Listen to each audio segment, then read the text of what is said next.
to order the November meeting of the Police Advisory Commission. It's always nice to see our friends in the audience, and we appreciate your commitment to civic engagement. We believe in it. We come out here, we're volunteers, we come out once a month, wherever it is that Marcel has us directed, and so we are committed to it, and so we are glad to see other folks with the same commitment. I want to ask my fellow commissioners to identify themselves, please. Good evening, Sonia Velasquez, Police Advisory Commission. Sean Leon, Police Advisory Commission. Marvin Lazenberry, Police Advisory Commission. Sarah Young, also Commissioner. Bilal Kayyum, Police Advisory Commission. Muhi Chaudhary, Police Advisory Commission. Ben Geffen, Police Advisory Commission. And the staff, please. I'm Hans Menos from PAC. Anthony Raji from PAC. Kendra Vanderwater from the PAC. Marcel Bassett from the PAC. Taylor Wedding. Thank you. So folks have the agenda. We're going to follow through on our agenda, and then we're going to have a presentation from Inspector Bailey Davis.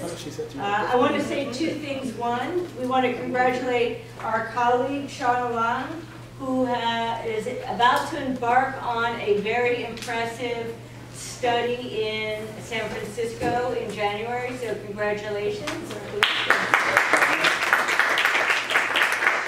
Sean is going to be studying Bitcoin and blockchain, so he can be the, I don't know about you guys, but he can be the foremost PAC expert on those topics. Yeah. So very good. And Maybe we should debate about getting Bitcoin as a endowment for PAC.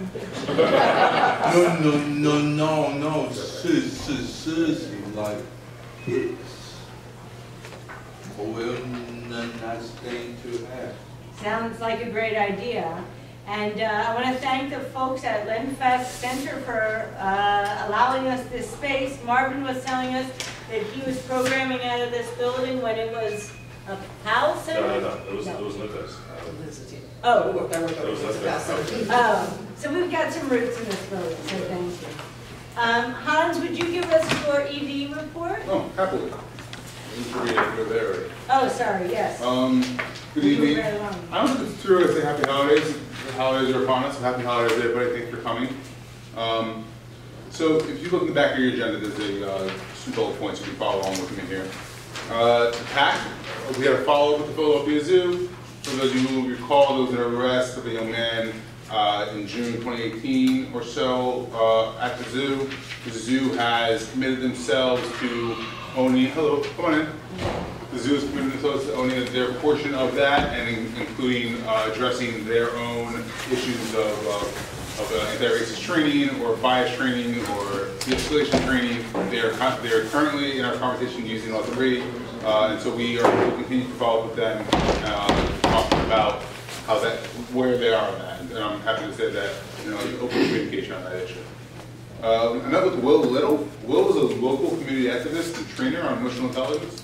He is very interested in pursuing that training around the city, including with the police. I tried to hear from him about what he's working on, specifically around violence, and it was a very informative conversation.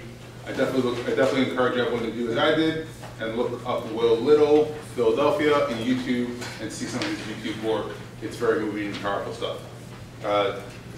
This next item should say ICE protest report.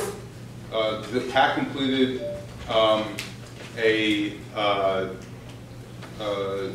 and delivered a report on what date was it? Does anybody know? The 10th? Yes. All right, and anyway, it should be ready on the 25th, which is next week, the response. So pardon that editing error there. The body-worn camera CLE, the PAC was invited to present on 2 panels regarding body-worn cameras for the Philadelphia Bar Association. We presented alongside the police department and several other experts, and it was a very informative conversation around the body-worn camera policy and where it is, I believe, moving. The PAC is now maintaining the presence at the PBI hearings. The PBI, or the Police Board of Inquiry, is a 3-officer panel which hears evidence on complaints against police, other known as CAPS, and they make recommendations to the police commissioner around discipline, or not discipline. The PBI hearings are open to the public, and we have been attending mostly so we can understand what happens, and so our new-ish staff can understand what is happening in that process. It is very useful for us to understand the entire process. The PAC made a presentation to the Governor's Task Force on African American Males. The presentation focused on the mission and work of our organization, but it was a special focus that placed on the Star Wars report, as well as other work that we're doing. I was happy to hear a friendly face or a friendly voice in that call. Bilal Qayyum is a commissioner of the Commission of African American Males, in addition to a commissioner of the Police Advisory Commission, which I actually did not know until the day before when he let me know, so I appreciated that. The PAC once again participated in the Use of Force Review Board. As noted before, this is a process where we vote whether we believe the police shootings are within policy, not within policy, but have other violations, or within policy, but more training is needed. So we're happy to again participate in that and have our voice be heard on that board. The PAC also participated with All Ages Productions, and they are doing a documentary on the ecosystem in Philadelphia. So we participated in that. Some PAC reps met with the PSPCA, which is the Pennsylvania Society for the Prevention of Cruelty to Animals, as well as Animal Care Control, to understand more about police and canine interactions. One of our reps was kind enough to go and observe the We the People rally on Saturday, as many of you may have heard of, and the counter protest that was held in response to that. And that was helpful for us to understand and to be present for. And finally, we have continued our constituent services.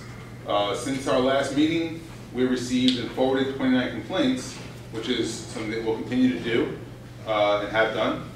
But since our last meeting, we've also engaged the police department on 23 constituent services cases, which again, just to remind everybody, are cases where somebody needs something more immediate than a complaint to be forwarded. So the difference is when there is a complaint that we forward, someone tells us what they feel happened or what was wrong, then we forward that complaint, and that is near the end of the interaction in that moment. When we have a constituent services case, the complaint, we immediately reach out to the police department and ask them, whether it's a district captain, district lieutenant, or sergeant, or anybody else, if they can intervene more swiftly. And so that, for me, is an important way to operate, because many of the folks who contact us are not interested in a response that comes months and weeks later, but are looking for a more immediate resolution to their problem, if it's possible. It's not always possible, obviously. So we are happy to continue to offer that. Thank you. That's all. Any questions? Sure. Yes. You said that the PBI hearings are open to the public. That's all the public? As opposed to, yes. If I'm hearing you correctly, you're asking, could you go? Yes. I believe so. I don't see why you wouldn't be. So how do you find out when and where the hearings are? I can get back to you about if there's a person that you should be contacted. There's a way to find out. I know that we find out directly from the police department. I'm not sure if there's another mechanism to find out. And another question I have is about the all ages. Mm-hmm. What is the what do you mean by criminal justice ecosystem? Well, I think what they mean by the justice system is how different aspects of the system work together, right? So typically, when we talk about the criminal justice system, we can talk about it, and some people might talk about it as far as school, but most folks will at least say that the front door of that system is probably the police and police interaction, and kind of the back door of that system is probably probation and parole, right? So literally everything that happens between those two processes, think prosecution, think judges, think juries, think courts, think probation, think incarceration, It's not how green the Philadelphia prisons are. No, I think any ecosystem is like, how do these systems feed off and bounce off each other? Yeah, I get that. And work with each other. These are the folks that are filming, they're doing a documentary for a year. It's a year in the life of the city and criminal justice reform is their focus. You often see them following Larry Krasner. If you're in Center City, you often see them following him around. Yes, they are very interested in Larry Krasner. And they're funded by the Ford Foundation. Oh, so good. Yeah, they're far more interested in Larry than they are in me. I don't know why. They figure it out. Are there any other questions?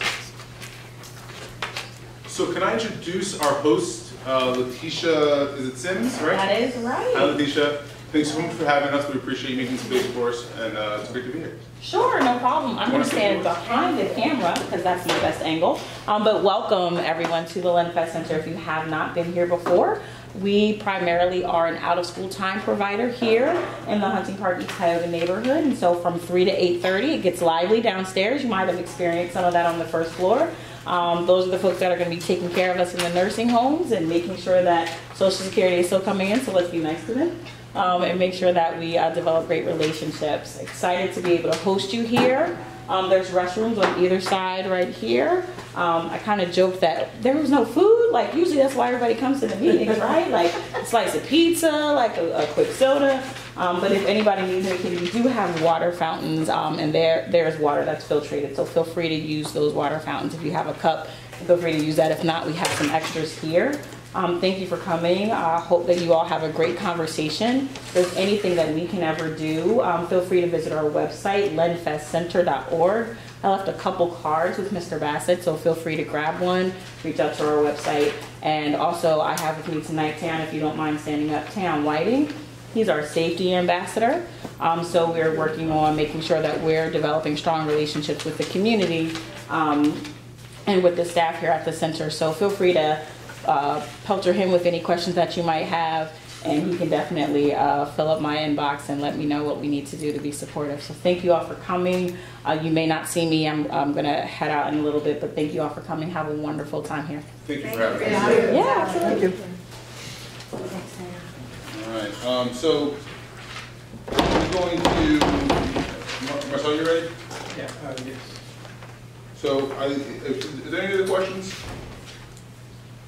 It's not time limited. We'll have a space at the end of the meeting for questions. So are you addressing public concern for Starbucks? I'm going to address that now because I've gotten into so much of it. So I thought it would be useful for us to know.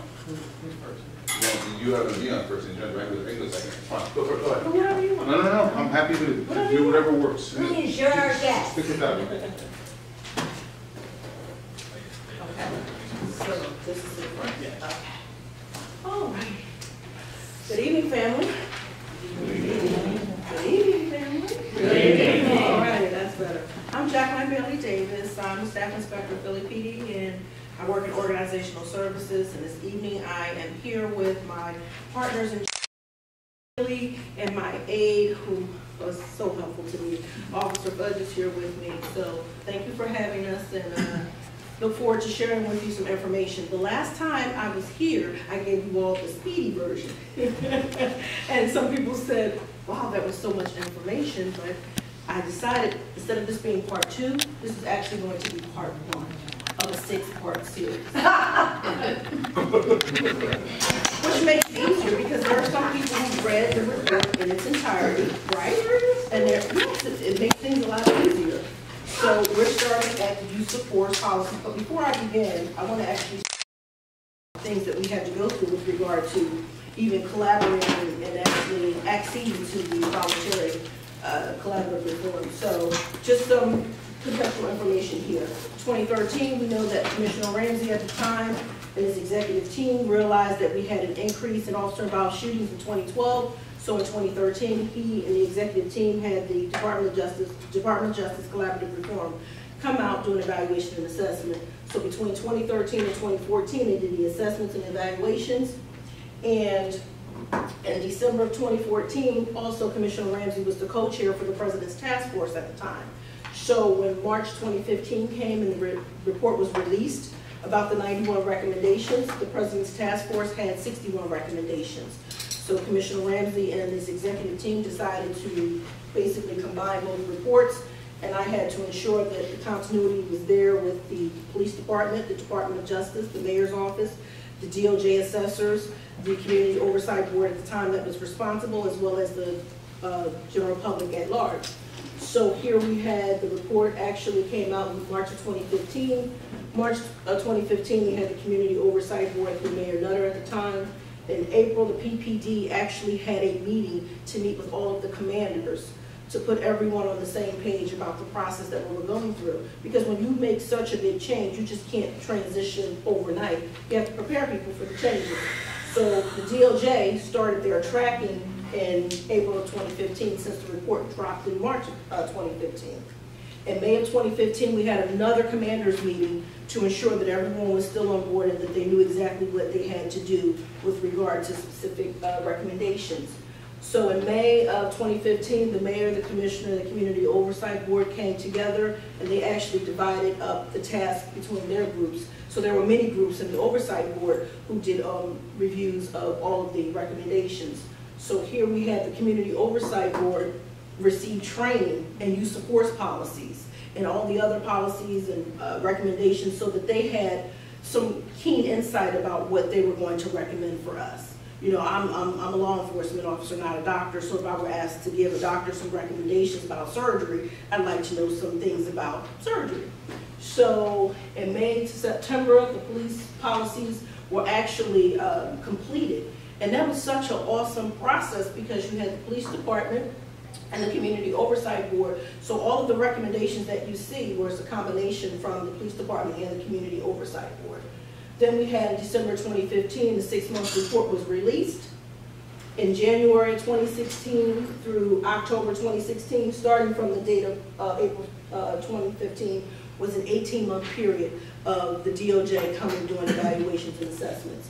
Then you have the final interim report was released, and then from January 2017, Commissioner Ross basically took the baton and moved forward. All on the same page? Any questions?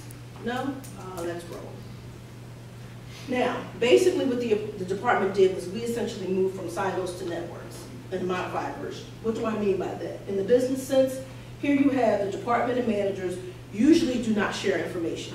Sometimes people are territorial for whatever reasons. So they kind of do their jobs, they know what they're doing, and then all of a sudden someone says, well, now you're doing a good job, but you could use some help. So now you're going to get the help through other networks. So the networks being maybe the mayor's office, the DOJ, the community oversight board, the community at large. So we transitioned from our style of a hierarchical system where we allow the input from the community oversight board. So we shifted over to our network, so we have interconnectedness. Most of the time in the police department, when we want additional help, we contact other police departments, similar size, demographics, what have you. So here we have public service delivery and reliance on collaborative efforts to deliver our services. One of the things that I really loved about this whole collaboration is the thought process of Think Da Vinci. Think Da Vinci is a term basically that collaborators create something better than if it were done by one stakeholder. You realize things can get done on its own, but when they say two heads are better than one, and it's truly true in this sense here. So here for the collaborators, once again, we had the police department, other police agencies that we reached out to that were recommended by the Department of Justice. And we also had the DOJ, the assessors, the mayor's office, the community oversight board, and the community. Any questions? No? Excuse me. So tonight, I'm going to go over the first pillar again. And that was the, God bless you, policies, okay? So, with regard to the directives, one of the things that I wanted you to know is that with our directives, the one thing that was a little hectic with our directives is that we actually just categorized our directives numerically. Number one was what? Commendations, awards, and number two was crime scenes. And they're like, well, how did you go from commendations to crime scenes? So we actually reclassified our entire directive system. So now we're on a decimal system. So all police policies regarding any type of force is under decimal point number 10. So 10.1 might be use of force, 10.2 might be use of deadly force, so on and so forth. So we have actually classified them. And that was a lot of work. Also, the directives were all reviewed and modified through our research and analysis unit, as well as our research and planning unit, along with the community oversight board. So recommendations 1.1 to 2.3 talked about these particular points here. So the DOJ wanted to make sure that every year, every single officer in the police department had annual training on use of force policies. So that's usually done during the yearly certification process. In addition to the yearly certification process of getting use of force updates, we have roll call trainings every single day where we talk about departmental policies. In addition, we have now the video training that's sent through the Training Education and Services Bureau, the Police Academy. So they may actually send a teletype, a link, a video. Anytime something happens, let's say there was a car stop in San Francisco and there was a training issue that they wanted us to, learn from the mistake, or even something that maybe the department did well. That training gets sent over, and then all of the officers are trained in that instance. So it's on actually a daily basis as opposed to an annual basis as recommended. So we try to go a little above and beyond. The next recommendation was to seek departmental input. They're figuring, like, if I'm a staff inspector along with the special advisor, we're mainly in an administrative capacity. So we're really not out on the streets doing the jobs, interfacing with the community. So they wanted to have input from the officers who are on the front lines. So now the commissioner, along with the other commanders, they meet with all ranks, from police officer up to police deputy, if you will. The next thing, the policy had to be clear and consistent. So when you look at this use of force chart, and I'll talk about this in depth in 1 second. When you look at the chart, at one particular time, we interchanged our words. Correct me if I'm wrong. We had the term immediate, and then we had the term imminent. And they were saying that you have to be clear about which one it is that the officers have to consider before they're using force. So they recommended that we use the term immediate over imminent, okay? So we had to modify our training coordinators' staff the way they wanted it to be done by the DOJ. So we actually did have training coordinators. They wanted to make sure that the training coordinators had a specific type of training. So they all went up to the Training and Education Services Bureau and received some training, and we actually have a log. So if you go into a district right now and say, who's the training officer for your district? Oh, this district it's Officer Budge. So we have actually everything coordinated that way. So modify our record-keeping system. They wanted to make sure that we just weren't using paper systems. They wanted to make sure that we had an electronic database system. So we had to take all of our police directives and put them onto an electronic database system, which is Qualtrics. And Qualtrics actually does so many other things. So we're actually happy with the system that I know of right now with regard to the Qualtrics. So let's get to the use of force decision chart here. It says here, use the option that represents the minimal amount of force necessary to reduce the immediate threat. The threat that's happening right now. Not the impending threat, the threat that's happening right now.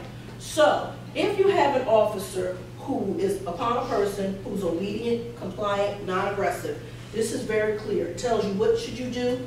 Absolutely nothing. Verbal commands and your presence should be enough. In this realm here, no force should be administered. By force, you mean what? Force, like if, well, force. Grabbing you, throwing you down. Stop touching the person? Correct. So we're just having a conversation. So I could just walk up and say, hi sir, how are you? Or we're just engaging one another. Or it could be a time where someone's doing something and I might just have to use my mere presence or a verbal command, say, sir, stop right there, don't move, I need you to do this, sir, ma'am, I need you to do that. But it depends on the actions of the individual that you're in front of. Does it go up to shooting? Is use of force Yes, include I'm not shooting? sure. No, I'm just trying to clarify that. So this is the first level here, okay? Next, moderate to limited force. If an offender is resisting and non-compliant, here are the officer's options. One, physical control holds, or the officer can use his or her OC spray. Okay, the pepper spray that we have. The next level is less than lethal force. So if the offender's threat is physically aggressive, or it says here assaultive behavior with the likelihood of injury or serious bodily injury, here are the officer's options. The electronic control weapon, which is the taser, as well as the ASP, that's the expandable bag, okay? Lastly, we have here, when a person's behavior objectively reasonable belief that there is imminent threat of death or serious bodily injury, the officer has the option of using his or her firearm. Now, there are situations where this is not a sequence of events. So for example, I'll give you an example. When I was a police officer in the 14th district, my partner and I were in a car, and we were conversing with one another, and I saw two males out of the rearview mirror pointing a gun to an older gentleman's head. They both had a gun on each side. I'm not going to go over and say, excuse me, could you put the gun? I might have to go here first, depending upon the threat. So it's not a sequential order. You have to actually evaluate the situation to determine which step comes first. So it's not, as I said, it's not in a sequential order. Are there any questions? A lot of times, because I get got, well, not me, I was in a car once, and it got pulled over. And I got scared because when the officer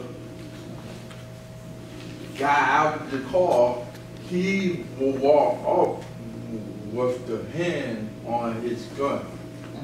And that made me feel uncomfortable. Okay. So are y'all trained to, when y'all stop a car, to have your hand on your gun?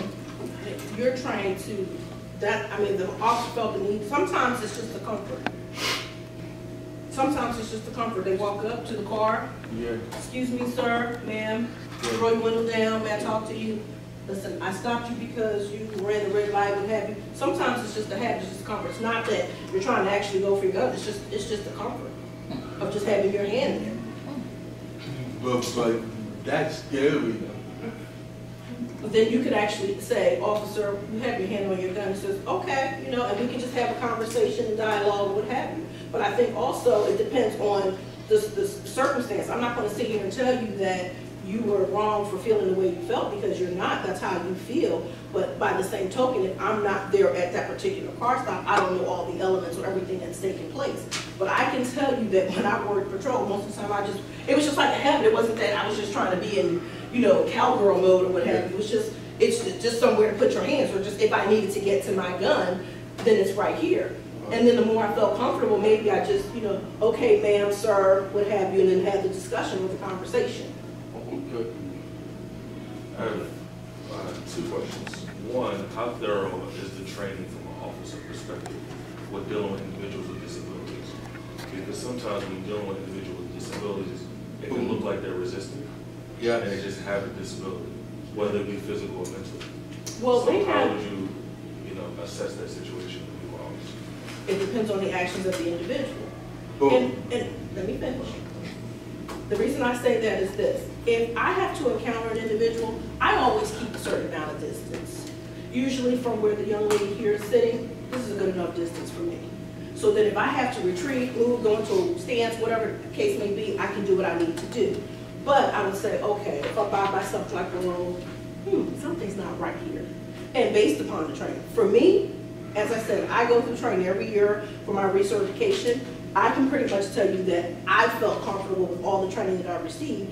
And of course, we have additional training. Some people go out to training on their own, or sometimes we actually have additional training through other avenues, such as McLaughlin. That's an organization that we always go through. So I'm pretty comfortable and confident with the training that we receive with regard to, we've had training with autism, we've had training with individuals who had epileptic seizures, what have you. So most of the time, most officers will detect something's not right here. I don't know if the person, once again, I was in the 14th district, I worked all Northwest Division. And I'm in a car in the passenger seat with my partner. And for whatever reason, he didn't have the doors locked. So out of the clear blue sky, I looked up and I said, someone's coming. And within like seconds, the person was so quick, there was a naked man in the back of our patrol car. I'm serious. And I was like, oh my God. And I said, he's on something. And he says, yeah, he was just going kind of crazy. So I said, just let him calm down. Just get out the car, let him calm down. He calmed down a little bit, and I knew he was still, ramped up. So we called for an emergency patrol wagon to come. And then said, okay, you gotta calm down a little bit. He was just going crazy. So I said, open the door, and we, handcuffed him, put him in the back of the wagon.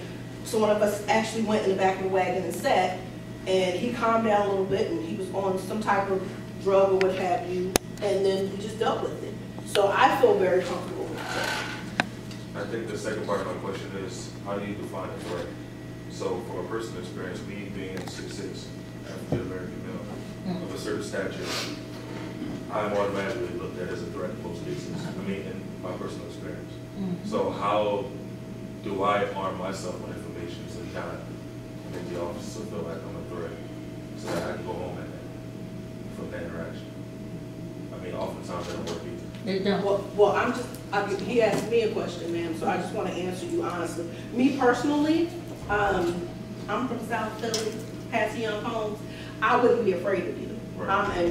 It's not that I'm just this tough woman or this tough officer. I'm just not afraid. I understand the nature of the black man being an endangered species. I understand that, so I'm just not afraid. But I will say this much: you have to consider the totality of the circumstances. Is it just a mere encounter, or is it that I received a radio call stating that you have a black male, 6 feet, whatever, bald head, glasses? No, what I'm saying, if you don't know that, and most of the times I'll tell you what we used to do. There are a couple times where people would say, oh, radio, can I get that flash?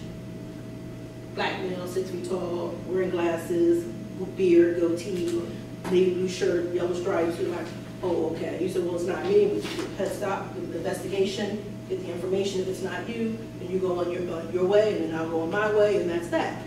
And so, sorry that you feel like you're being harassed, but that's not the case. I'm not just stopping you for any reason, or whatever the case may be. I have a question. A couple questions. I think here and then here.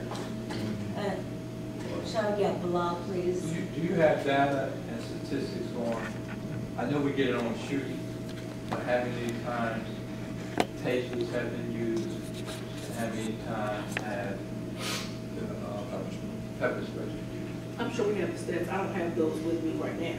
But you do have it. Mm-hmm. So we'll make a note to get that information.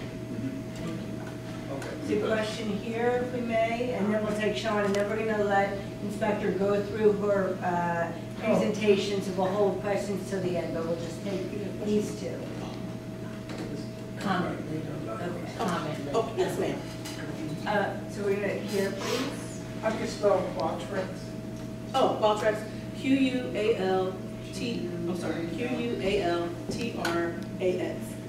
And does that tell you how many, if for an individual patrol person, does that tell them what classes they took and what they completed successfully during a year? Well, they actually put all of the information in the database system. So you can tell me, If everyone was trained and would have, yes. and if they've completed all their classes? Yes.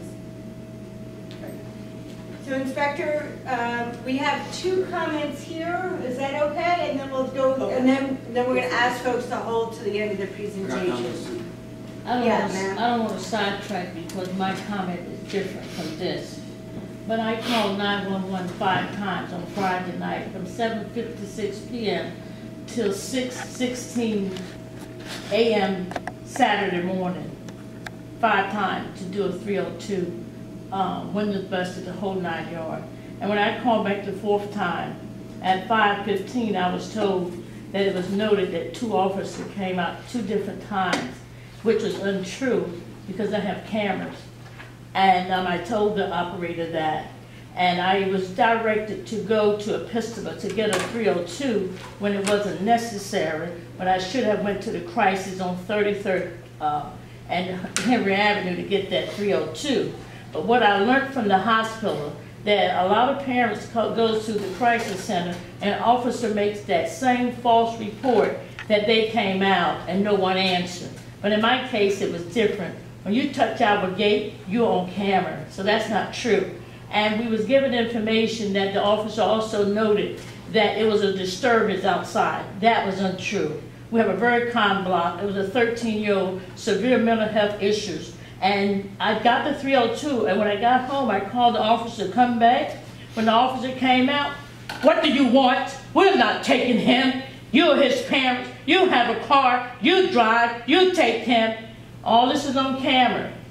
So I let him root and rage, and I said, so what I need... I want to, if I may, please, we have an inspector here who can take all this information. I want to protect your privacy about this incident. Yes.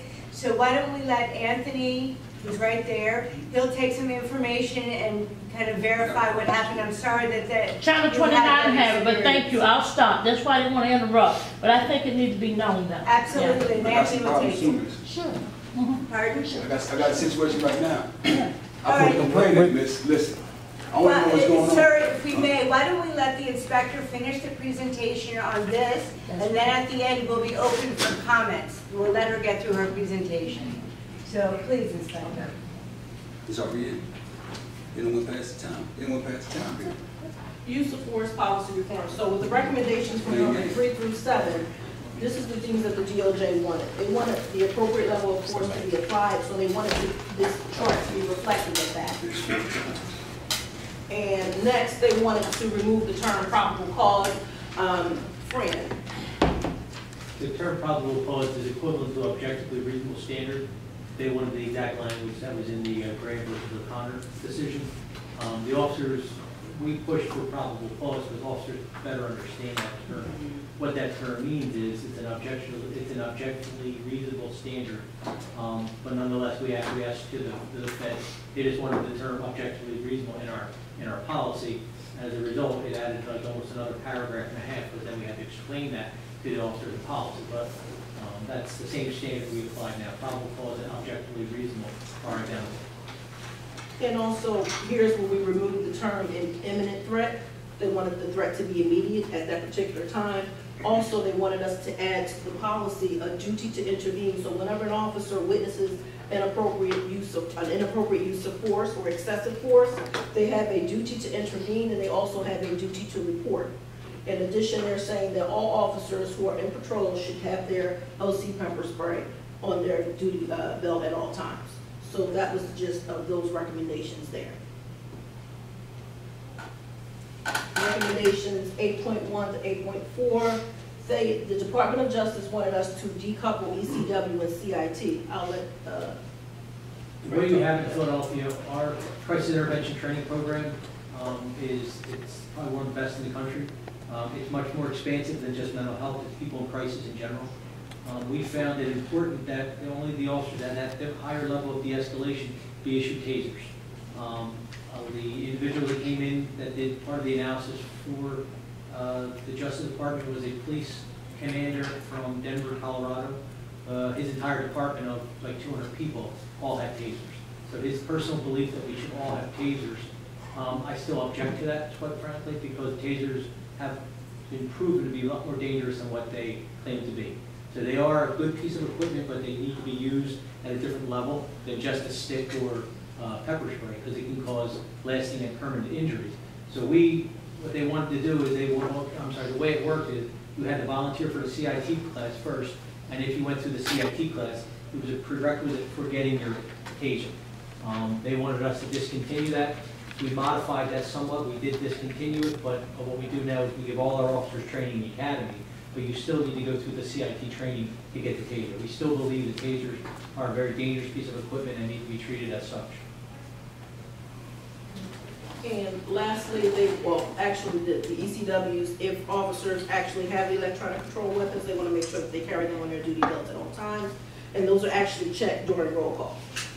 And lastly, the dispatch. Police radio dispatchers, whenever there is a situation where the police radio dispatchers can ascertain if there's crises, they're like a mental health crisis, someone's in a mental health crisis, that they dispatch a CIT officer to that location. And actually, our Qualtrack system actually keeps track of the number of incidents that involves CIT officers with these crises, these critical incidents.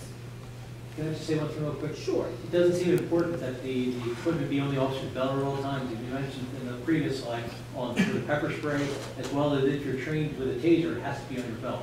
What happens is that's the level of equipment, that level of force, that chart going up and down. If you don't have a piece of equipment with you that you could use, you may be forced to go to the next level of force. So the issue is a lot of times we found officers didn't have the equipment on them, they left it in the car, so they actually had to go to the next level of force to protect themselves, or if they had their equipment on their person. And that's the reason why the ASP is now smaller and it can fit on the officer's belt, the spray fits on their belt, and so does the ECW. The notion is that they can't help you if you don't have it with you. I mean, so that's It's why. so much equipment, you know, it's after a while, you're just not gonna have any space on your belt. That's why we need chubby police officers. We're going to take questions on the presentation at the end of the presentation. She looks like she was quick. What I don't have T no. of CIT stand for? Crisis intervention. Right, I said crisis intervention training. Training. Oh, crisis intervention is team. Team, sorry, crisis intervention team. Then recommendation 9.1 through 10, which my colleague talked about, the ECWs being sort of dangerous. They're saying that they wanted us to have a maximum of 3 cycles. You want to explain that to them? When you discharge a taser, the way it works is 2 darts go into the subject. Okay? And what happens is that you're pushing the trigger, there's a bolt of electricity.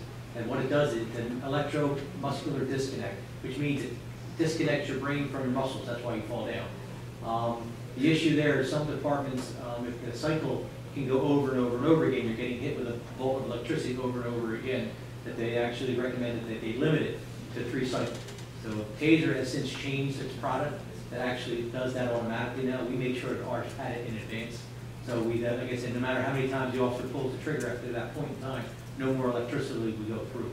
The officers are trained that sometimes the prongs may not actually attach to the skin. So the more you push it, and if you're self-aggressive behavior, you're to resort to another use of force. It could be your stick, it could be the spray. But they have to be prepared. But the issue is, like I said, that limits the amount of charge. And there's been some cases in other cities where the officer just held the button. It's a panic situation. They hold the taser and there's a continuous stream of electricity, and the officer not knowing it, and actually basically killed a few people across the country. So that was a good recommendation that we implemented. So here on the use of force chart, they wanted to make sure that we clearly indicate where the electronic control weapons can be used. So here we have, in this situation with less than lethal force, when the subject is either physically aggressive, an assaulting behavior towards themselves or to another person. Also, we have here ECWs used on a handcuffed prisoner, only if that person presents serious bodily injury. Also here, accidental electronic control weapon discharge. Even if an officer discharges his or her taser accidentally, they have to do a use of force report. And we have here modifying the policy of shooting at vehicles. We'll talk about that. We have a great deal of problem, well, not we, police departments in general, urban city police departments have a problem of officers shooting at vehicles, putting themselves in bad tactical position, and feeling that it's imperative that they shoot a vehicle. Oftentimes, even if they hit the driver, it's not going to stop the car. So we made a very aggressive campaign, and we've done it long before the Justice Department came in, of restricting officers shooting at vehicles. Because like I said, there's usually nothing that happens. There's a lot of other people could be in the vehicle. So we put a very stringent policy in place where the officers are not to use the vehicle. Officers will often say the car is about to run me over. And that was the excuse for discharging. The officer no longer authorized using that as a basis for force. Basically, somebody would have to be shooting at you out of the car or throwing rocks at you or something very, very serious for them to discharge at a moving vehicle for that very reason. Shooting a moving vehicle usually creates more of a hassle or a problem. Now you have a 3,000-pound missile going down the street. So it's really not stopping the threat. It could actually increase the threat. So we have a very stringent policy on that. And the important thing is we are holding officers accountable when they do violate the policy and taking them to the front. We're disciplining them when they do violate the policy. I want to go back real quick, this is the last slide for this section. Mr. Lansbury? Sir, if you have suggestions, send them to me. And the reason being is because policies, no matter how great they are, I mean, we had the help of our department, other departments, the collaborative, the community oversight board. It's not a panacea, you know, it's like not the cure-all. There could be some things here that's still missing, perhaps. So let us know. I can always contact Brandy, but let us know. And the one thing I was mentioning, I don't want to interrupt you on this presentation, the issue is the threat perception. We have an objectively reasonable standard, so what is objectively reasonable has to be compared to other police officers. But the issue is we're all human beings, and we can't forget that fact. So we've actually incorporated implicit bias training, and it's incredibly important to understand implicit bias doesn't make you racist or not racist. It's just because I don't know you, I've never seen a black gentleman your size, you could intimidate me, you could scare me. And actually, that comes out oftentimes as officers overreaction. So we made a big point. We had the Police Executive Research Forum come in and do a whole implicit bias training. And I actually went through it twice. I went up to one in Baltimore too. I'm sorry, Boston. And it really does enlighten you. I mean, a lot of times it's just like your brain, it's actually a psychological process. Your brain fills in the blanks if you just don't know anybody. And the biggest way to overcome those things are just breaking down barriers and talking to different people.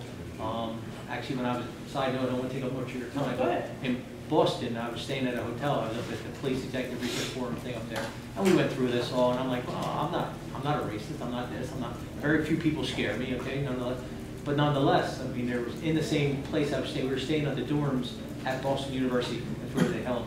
At the same time was a Greek fraternity, a black Greek fraternity of some of the biggest, scariest looking guys I've ever seen. And they don't have tattoos. They had brands and all. I was like, oh, there you go. So my first instinct was walk on the other side of the street. Okay, and I realized what I was doing. So I just got the training, so let's try this out, right? Either I'm going to get my butt kicked or not, right? So I walked down the street and I said, hi. So I started talking to them.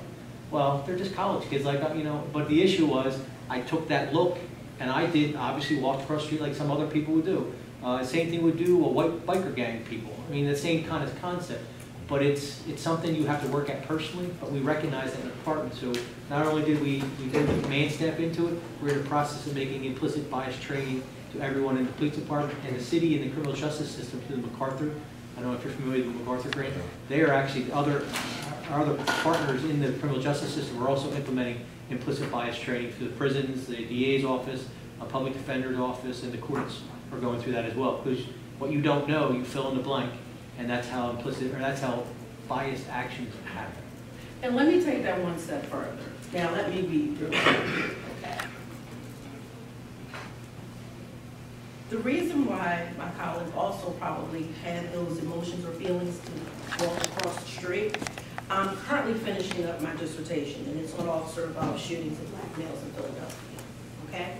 So from my perspective, my hypothesis is that it's the historical, social, and political context that's between the police and, let's say, the African-American community interspersed with implicit racial bias through each context that creates, so let's say you have black crime bias, black crime media bias, all of these things that are in your head. So there was a gentleman by the name of Dr. Marks who teaches implicit bias at Morehouse, and he said he does a project and he'll say, first thing that comes to your mind when I say black male, what do you think?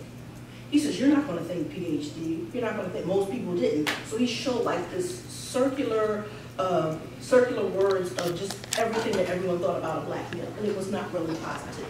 So it's almost like you kind of have to deal with the past first. You have to deal with that, and then in order for you to be able to move forward. But that's a whole other discussion for another day.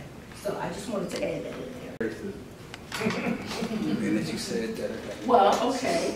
And also, I will say, since you said that, the same way that he may have not felt that comfortable, or as you said, well, how do you make an officer feel comfortable with your presence? And as he says, you have to, day by day, have those daily encounters where you have that authentic community engagement. But also, the script sometimes gets flipped. Like, I had a conversation with my colleague who's a white male, and I think he turned a little red because we were having a conversation about the implicit racial bias. And I said, well, you know, Dr. Marks gave an example about a judge who he said the judge was, let's say there was a sentence of 6 to 10 years for a crime of robbery. And all of the white males got the term of 6 years. So the darker the hue of the complexion of the male, they got a longer sentence. So he said that it was implicit racial bias. And I said, well, why didn't you look at it from the standpoint of it being white privilege? So he says, you got me. I said, well, the judge could have been thinking, this guy's a white guy, I'm going to give him 6 years because of the privilege. And he said, I said, that's also another alternative. It's just people aren't really comfortable when talking about certain topics, and we have to get away from that. You have to, you know, be brave enough to talk about those things. When I had training at Police Executive Research Forum in Boston for 3 weeks, I heard a former commissioner of New York City, Commissioner Bratton. He said, these are issues that are tough for people to talk about. But at the end of the day, I've had people tell me, don't get shy, don't be so sensitive. I'm not sensitive. I've been on calls in Chestnut Hill working with an elderly white lady who says, don't touch me with your dirty brown skin. And I just looked, and I felt sorry for her, but I still provided service for her, went to the hospital to check on her, and made sure she was okay. 3 days later, she apologized. I said, Grandma, it's not a big deal. She says, no, I want to apologize. And I said, I thank you for apologizing, but we'll start over from here. And that was that. So at the end of the day, we have to be comfortable in talking about this conversation. So, summary of use of force policies. So the PPD provides updates on an annual basis for the officers, as well as on a daily basis through roll call training, and also through research and planning. So the training can actually come in the form of, as I said, about something that happened somewhere else. Also, here, research and analysis, they seek to examine appropriate policies. Our research and planning unit seeks and administers the policy. Also, here's the biggest thing that I'm glad you brought up. We actually shifted from best practices to smart practices. So here's the deal with the best practice. When we had the idea, they're saying, you guys are shooting too many animals. That's what the DOJ said, we were shooting too many animals.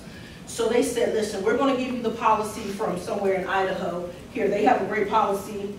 Here you are, PPD. That's a best practice, where they basically said, oh, we can take this policy here and just transfer it over there, without thinking about any other context with regard to the demographics or whatever that's occurring. So smart practices actually explains how the innovations are actually adapted and sustained and take into account what you've learned. Will that actually work here in the city of Philadelphia? And quite oftentimes, some people will just want you to transfer over an idea. Well, they're doing this in California. It may work here, it may not work here. We actually have to vet that out. And lastly, as I said, take Da Vinci in addressing citizens' needs and service. We all have to work together. This is a marriage. I will tell you, for me, coming together is the beginning, staying together is the process, working together is success. That's Henry Ford. At the end of the day, this is a marriage. I'm not perfect, you're not perfect, we're going to make mistakes. We're asking that you actually trust yourselves, trust us. Let's work together, whatever issues we're having.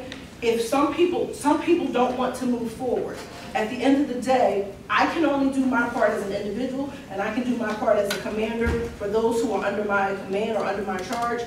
I thank you for your time on behalf of the police department and Commissioner Ross. Thank you. Thank you. I can let me know. Are there any questions about the presentation? John, you have a question about the presentation? Yes, so, first of all, I just want to say thank you for acknowledging the waste problem in America.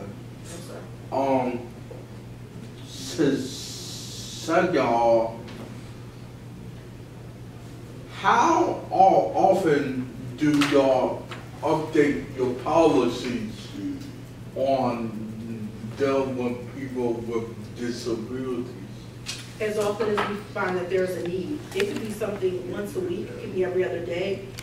I'm in the process. What we've done with the crisis intervention training is already dealing with people in crisis relative to autism, people in crisis with mental health.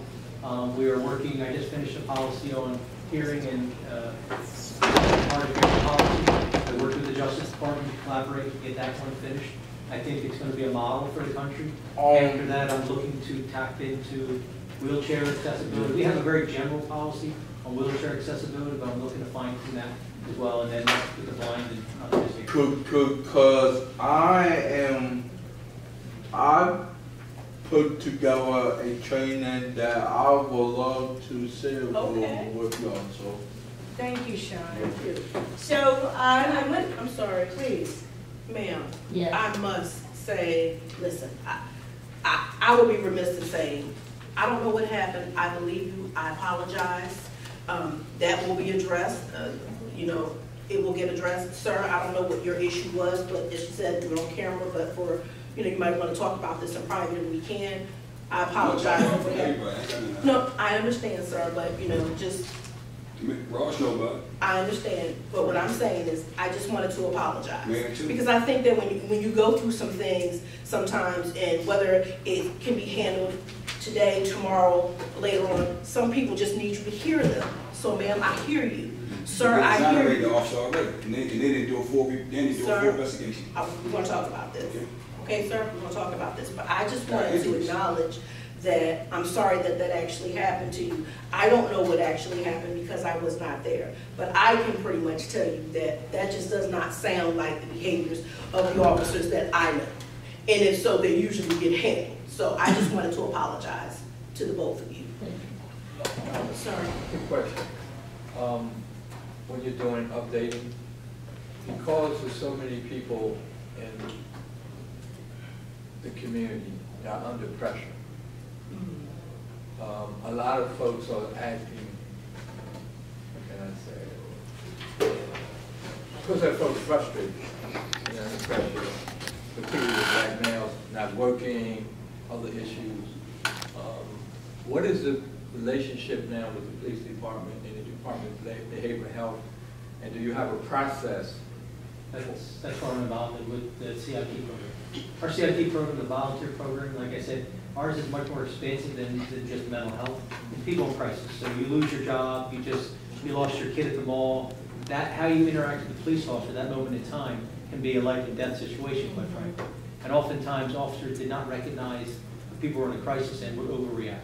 So we have over 2,000 police officers, first responders, or the 911.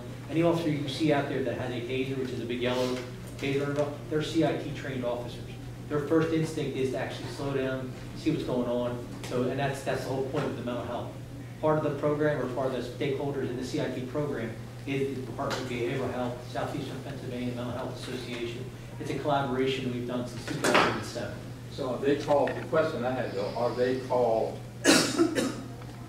in at some point to assist the person, not the police officer, but the person? It depends on the situation. I'm on the streets, I'm running across, I'm a police officer. I'm running across a young man that's clearly is acting out on my segment, could be like you're talking about, clearly acting out, not because he's crazy, but he's, once again, a lot of folks are operating out under pressure. Once the issue is resolved, and you maybe have to name, do you do any referral to the Department of Behavioral Health for that young man or the young lady so that they can get some help? That is the CIT model. What happens, the officer get the de-escalation training so they can act and not overreact, but that's only the front end of the system. CIT is really a bridge between two worlds, the police department and the mental health, behavioral health world. Yeah, we have we're hiring for a new position, one just left the other week, but right now we have an interim. It's a CIT coordinator. That person is the link or the bridge between the mental health industry. So if I had a problem with the staff inspector here, I de-escalated the situation, she just lost her job, she just, she got her job. But what I would do is I take that information on all we have to do, all the CIT officers have to do is make a phone call to the CIT coordinator, makes the phone call, and then the services, whatever they may be, because I'm not the expert, so it may be veterans assistance, homeless, Sister Mary Scullion has been a part of this from the beginning. So we try to collaborate all those services through our CIT coordinator. Please, go ahead, you've been patient, thank you. Like I was just saying, it's common sense a lot of times. A lot of times I'm thinking, like when you said situations happen, right? Sometimes the officer got to start looking for the person in the crowd that got common sense. They got to order the crowd. Because sometimes, they can control it. So I'm saying, you can get checks set. So I'm saying before it get out of hand. But sometimes when the officer gets out of hand, and the crowd get out of hand, that's when things get out of hand. And I've been through situations this my whole life. But I don't work for street campaign. I've been doing political work. He know me. But I've been doing since 2002. But I got a situation, recent situation, but it was terrible. But I mean, all I did was go on the scene to try to show my respect for somebody. And then the officer had a misunderstanding, and I got twisted up doing the card. And that's like this happened to me 4 times. I'm saying over the years. I'm saying, but I had situations against the law, but. I'm off parole. Like I said, I changed my life. I'm saying, but I ain't mad at officer. My brother retired lieutenant. I'm saying, but that's why I would tell Ross. I got a lot of ideas. I got a lot of strategy. I've been telling city council. So I'm saying, I've been working for the Democrat Party for 10 years. So I must know something. So I'm saying, I call Governor Wolf or something. I got ideas. You know what I'm saying? I mean, I work for, but like I said, but they got to call me. Like I said, I gave my phone number. I got city. I call city council like Darryl Clark something like 40, 50 times. I mean, so they keep saying it on camera, but then when you call them, it's another different ball game. They're gonna wait for re-election. Come on, I mean, I'm Michael Smith. Like I said, they know I could play in their office. The police advisory board. So, Mr. Smith, you know what I think, what I'm hearing you saying, and first, thank you for coming out here today, and thank you for a lot of your words and your insight. I think what's really useful about trying to, and for everyone here, trying to get involved in the process is difficult, right?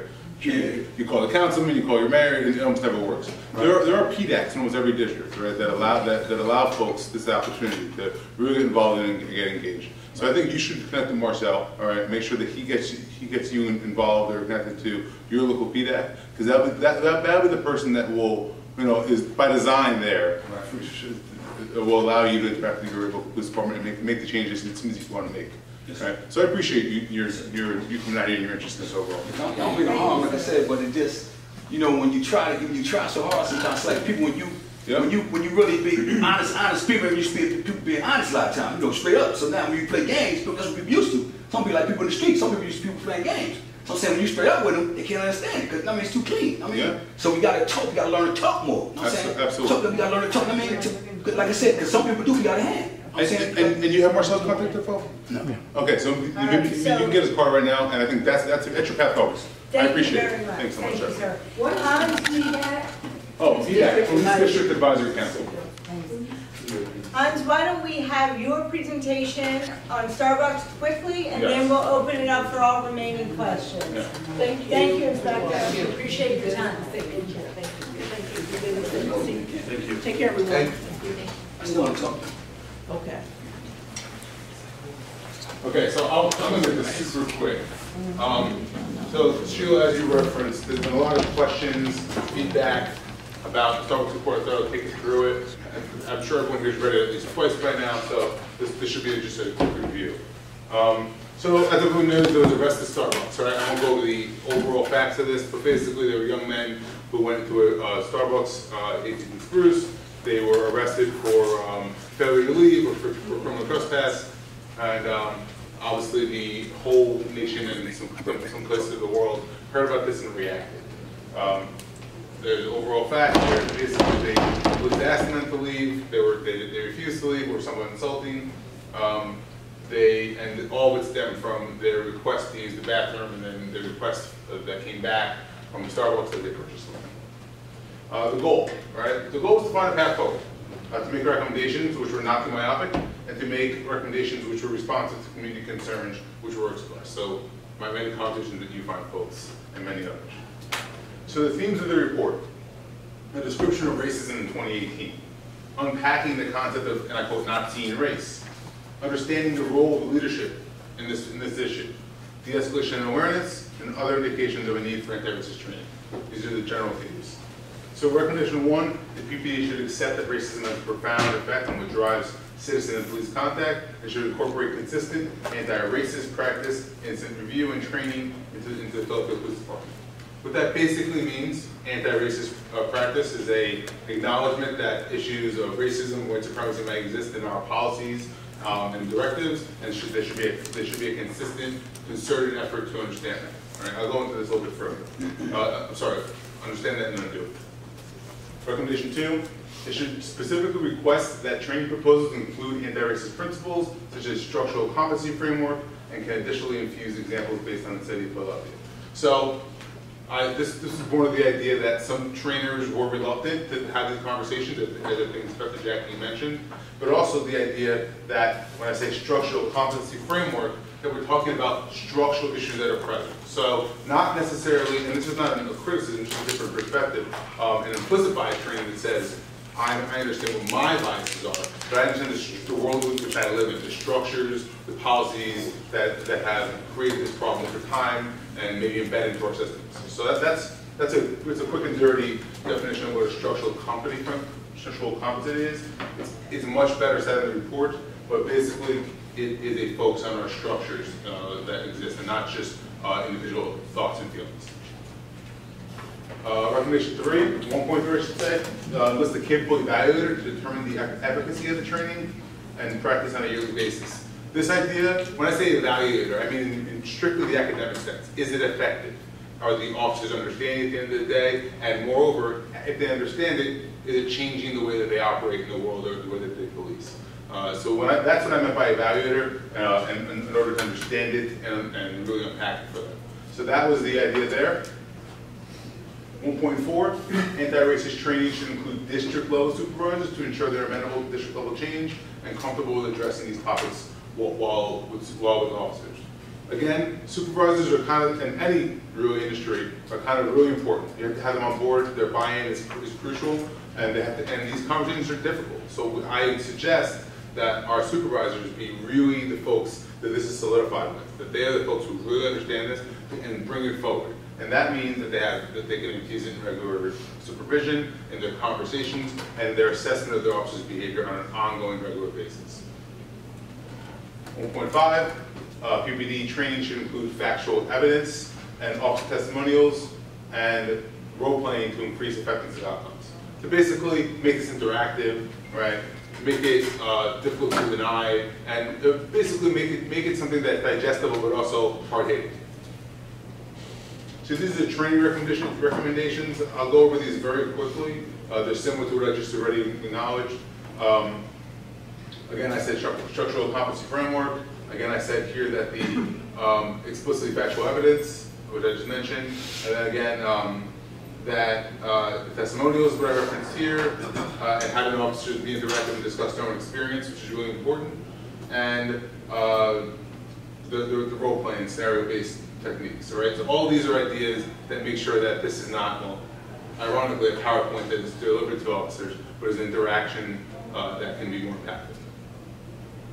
Additional themes: community policing, communication regarding the 911 utilization, and field training officers.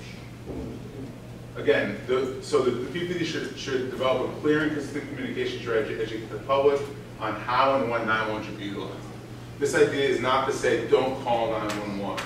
The idea is to say call 911, but recognize that you do so. Here are the things that might happen. You are given over control. There are other strategies that could be utilized. And when we arrive there, you may not like what we have or what occurs. And moreover, what happens when we leave? Think neighbor calls. I call 911 on my neighbor that I live next to them for the next 5 years. How is that going to go? And the consistent message here is that the PPD should not be used as your personal security. So a message that says, we're going to come, regardless of what or why you call, but please think twice before you do call, is something that could be tricky, admittedly, but I think might be useful. The same should be true with government and non-government stakeholders. Briefly, one of the issues in the report that was uncovered was that this is something, when I say this, the use of the police to move folks that were unwanted from Center City in particular was something that was occurring to the business community and through some levels of government. And so there should be a consistent communication that says this is not okay, this damages our relationship with the public. So these are related but different audiences, if you will. I said the PPD should consider the establishment of the Director of External Affairs, and basically this person is the person who will be delivering this message. Okay, I'll move through these quickly. Again, supervisory assessment. This goes back to what I said before, having a supervisor who is present and can constantly think about how someone's decision making was made, and will do that through an anti-racist lens. Again, the field training officer program is something that the officers that were present seem to have gone through, but is a crucial part. I think most of the officers that we interact with, or that any profession interacts with, or any person in any profession does, is that you learn on the job significantly. So if you learn a lot on the job, then our field training officer program should be really robust. And so these are just more recommendations around the field training officer program. And again, another centralized figure. This is a bit of a theme, a suggestion that we should have someone whose job it is to centralize and focus on these issues. I tried to move through that quickly, hopefully not too quickly. Yes, please. How much will this cost? How much will it cost? How much will it cost? So that's a luxury. It's a luxury of my position. I can just kind of make recommendations and spend their money. But I think that's a good question, right? Training is extraordinarily expensive. I think I heard one quote that there was a trainer who wanted upwards of $500,000 for a one-shot training. right? So it is, and that was not the trainer that I was even talking about. So training is extraordinarily expensive for 6,500 officers. There's like kind of like a difference, right? There's how much it costs to actually do it, and how much it costs to have officers off the street and have other officers cover for them while you do it. So it can be real expensive and get expensive very quickly. So are you proposing a amount to city council? Or? I think we're a little far from that. First, we have to agree on principle on the idea of training, then we can probably talk about it. Should we move into call this a public comment right now? Well, why don't we, if any comments on this, and then we can segue into. Sure, I don't want to monopolize, so please. So why don't we just lead with any comments first about this presentation? What is binary and polar thinking? Okay, so I thank you for referencing that. So it's what it sounds like. I can do this, or I can do this, right? So right now, if I were to say to you, get up and leave, or I'll have you arrested, all right? I just created a binary, all right? If you don't do the first thing I said, I'm probably going to do the second thing I said, all right? And the polar thinking is what bring this there. I need to think a little more critically, and this is, again, some of this is Monday morning quarterbacking as it relates to Starbucks. But overall, the idea is that we need to start thinking about things a little bit differently than we only have two options. And when we present one option, then we are kind of painted into that corner. I learned that lesson while dealing with actually teenagers. Prior to coming to the city, I worked with teenagers exclusively, and if you said, don't do this, or I'll do this, they're going to test you. And that's how I learned that lesson right there. So yeah, that answers your question. All right. Thank you. Right here, please.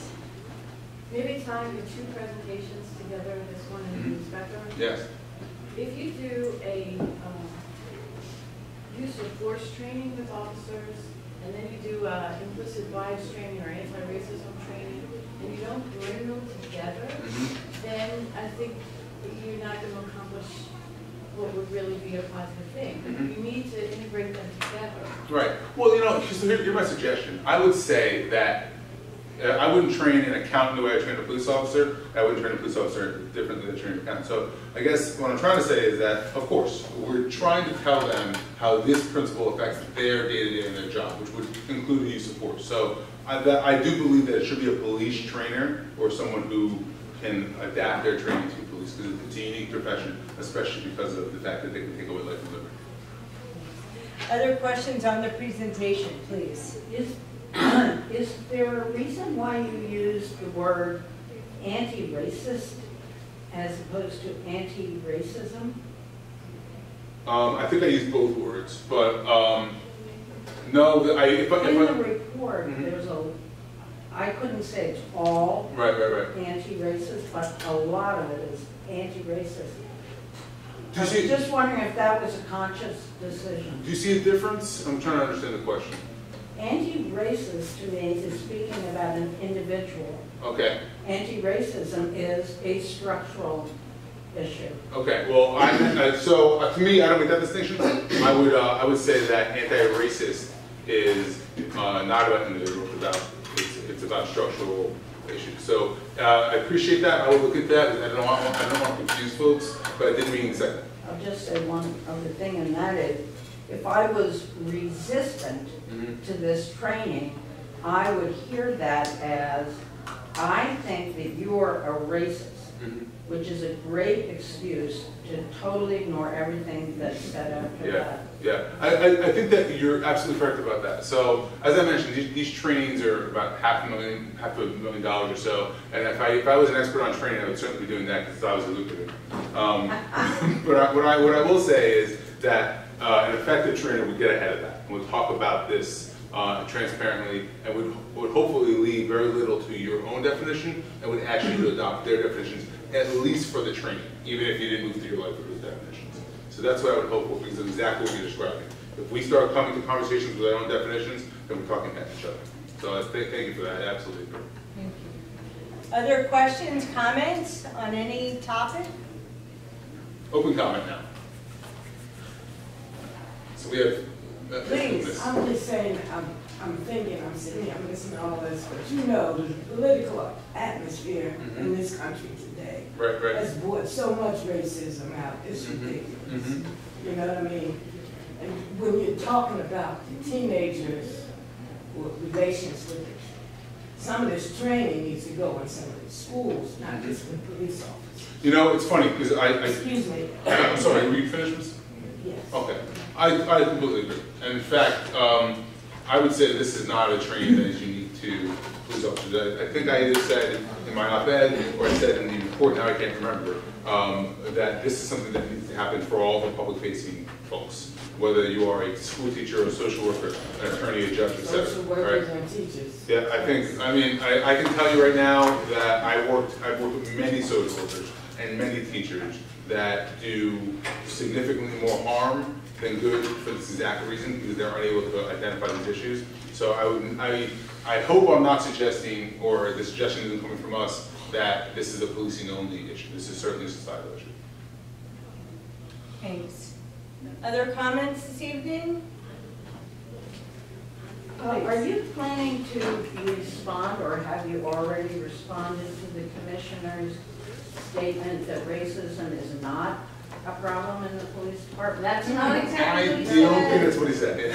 But, wow. So I think it was, I think the opportunity, and we have a police department representative here, for us to interact about this is unlimited, right? We have each other's cell phone numbers, we can communicate on this. So to answer your question, yes, I do want to have a deeper conversation around this. We can't only have this conversation about trading reports. All right, so I, in general, am comfortable with my ability to communicate with both Commissioner Ross and the leadership of the police department. I think that they're generally generous with their access and their time, and so I'm not at all concerned that this is the end of the conversation. Thank you. Sean, yes. Since we is on this issue, this past weekend at Independence Mall, a group of white nationalists came out and started logic.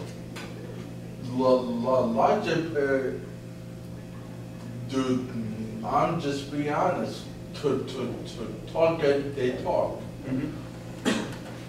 How are we going to adjust that? Well, I think, Sean, I think the first way I want to address that is to applaud the city and the police department for their response. You know, this is a group that we think Charlottesville. I don't think it's the same exact group, but it's a group like it that could have led to a lot of violence in the city. What's that? It's a similar ideology for sure. I think it's important to highlight that when a similar group went to DC, they had a small turnout, like under 20. When they came to Philly, they had the same situation because they don't have the bandwidth to do it anymore. They recognize that this is not the city to do it in. And I think it speaks volumes about Philadelphia and the kind of people that we have here. I think it also speaks volumes that our police department is able to keep everyone safe. There were unfortunately some arrests, and there was one incident that was unpleasant, and there was some injuries. New addition to the police department, and primarily it has a lot of bells and whistles to it. We have kind of like a entry-level version, and it helps us in reviewing our policies and new procedures. We can staff it, we can send it to a lot of police commanders electronically. In the old days, we used to mail it. Do me a favor, every comment, let me know. We send things out, and we can track that much better with call tracks. In the future, if you look to take advantage of some of the additional bells and whistles that it has, but we haven't really accessed all that to this point as of yet. But our training came by a separate system altogether. Thank you. Please. Has the FOP seen what you just presented, and if so, have they responded to it? So our report is public, so anyone who wants to see it can see it. I don't know if they've particularly seen it. I know they have access to it if they want to. It's on our website. They have not responded, but also I don't see why they would. Did you make a question, Mark? I did. I'm trying to understand what Qualtrics is, because I've heard of Qualtrics, and I looked at Qualtrics and found... Tricks is a whole different thing. Yeah, it's a very different thing. So for what purposes do you use It's a data management system, and it does a whole lot of different things. What it basically does is it's a document review mechanism where I can do changes to a document and send it to a million other people, get all their comments back, and it tracks who did what changes, what document. So if I can make a new directive or a new policy, I can put it out. I can get comments and criticisms from hundreds of people, come back, and I can organize it in an easy way. That's probably what the most part of what Qualtrics for. Qualtrics also has a procedure. We haven't activated it yet, but also has electronic training. So I can send, if you're an employee at, let's say, Temple University, I just know I teach every once in a while, we'll send you an electronic curriculum that you have to go through, sexual harassment training. You do it online. You click it, and you have like a 10-question test.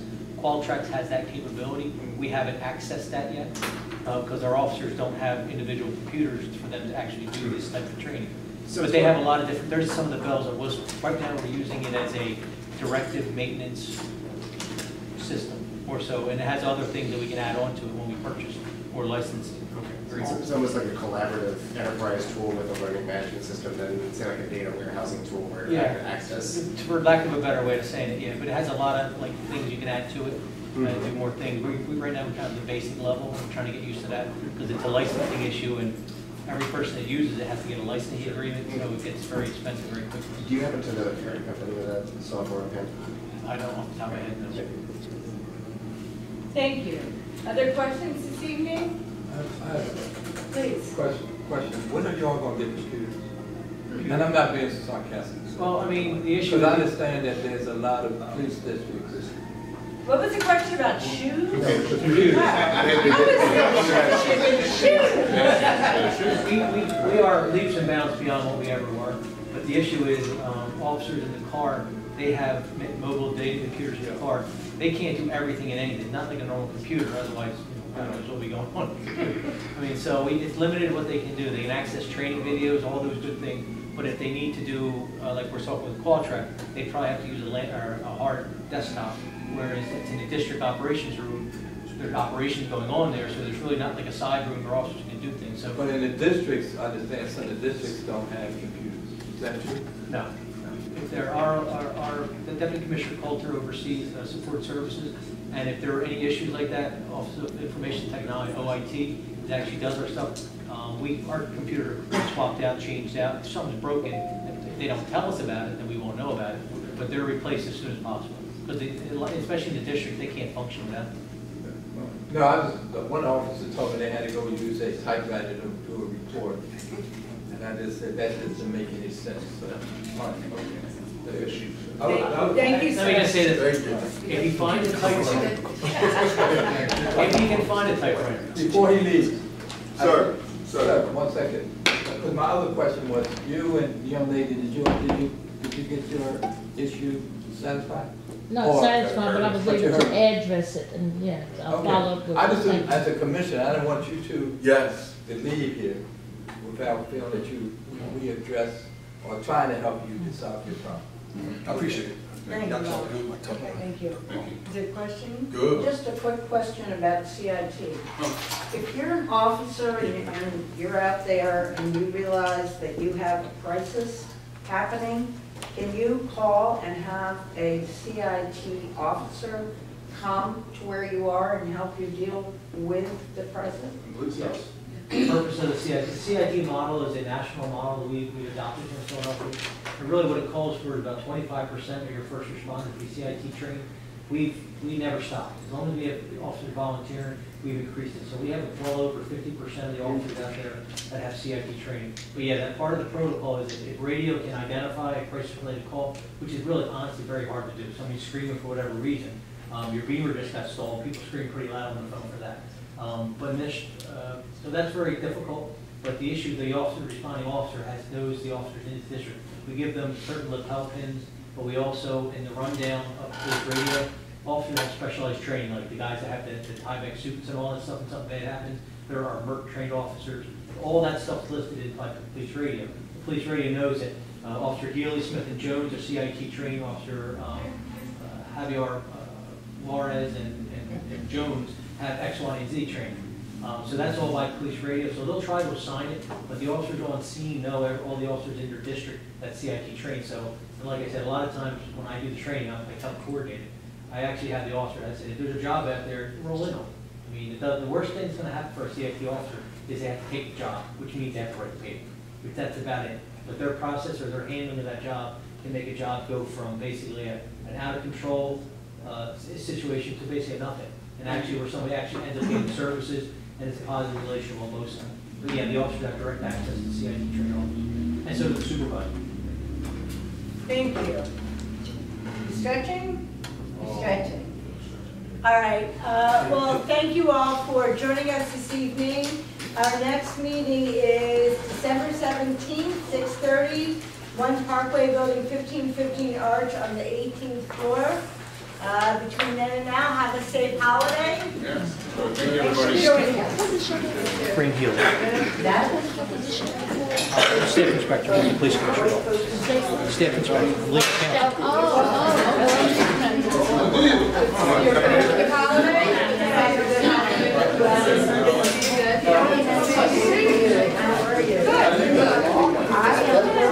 So you're such a great asset to our meeting. I'm so glad it's on.